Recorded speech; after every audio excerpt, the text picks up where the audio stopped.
కరీంనగర్ జిల్లా ఆదర్శ్ నగర్లో జరిగిన అగ్ని ప్రమాద బాధిత కుటుంబాలను మంత్రి పొన్నం పరామర్శించారు. అయితే నష్టపోయిన కుటుంబాలకు ప్రభుత్వం అండగా ఉంటుందని తెలిపారు. ఆయన ప్రభుత్వం తరపున ఇళ్లు కట్టించేందుకు కృషి చేస్తామని తెలిపారు. గత ప్రభుత్వం హయాంలో డబుల్ బెడ్రూమ్ ఇళ్లు పూర్తి కాలేదని తెలిపారు.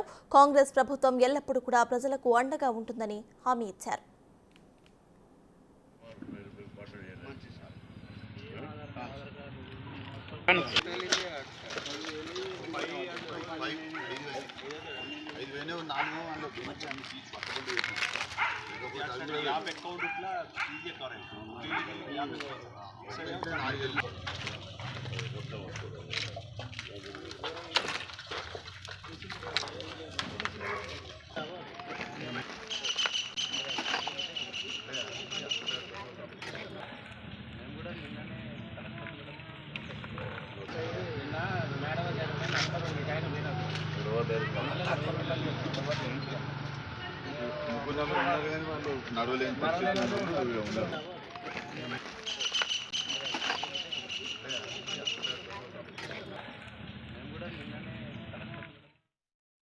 కనుక 3,500 4,000 ఇళ్ళు రాబోతా ఉన్నాయి. ఇటువంటి వాళ్ళకు మొదటి ప్రాధాన్యత ఇచ్చి ఫస్ట్ వాళ్ళందరికీ ఇందిరా ఇళ్ళ కింద ఇచ్చేటువంటి ప్రయత్నం జరుగుతుంది.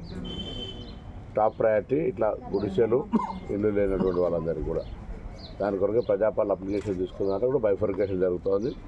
వెరిఫికేషన్ చేస్తారు, చేసి వెంటనే వాటిని కూడా శాంక్షన్ చేసే ప్రయత్నం జరుగుతుంది. ఇప్పుడు ఇక్కడనే ఉన్నటువంటి పరిస్థితుల్లో వాళ్ళకు ఏ ప్రమాదం జరిగినటువంటి సందర్భంగా బాధితులకు సంబంధించి మాత్రం అన్ని రకాలు ఆదుకోవడానికి జిల్లా కలెక్టర్ గారిని కోరుతా ఉన్నాం. దానికి సంబంధించి వెంటనే రెవెన్యూ మున్సిపల్ వాళ్ళు కూడా వచ్చినారు.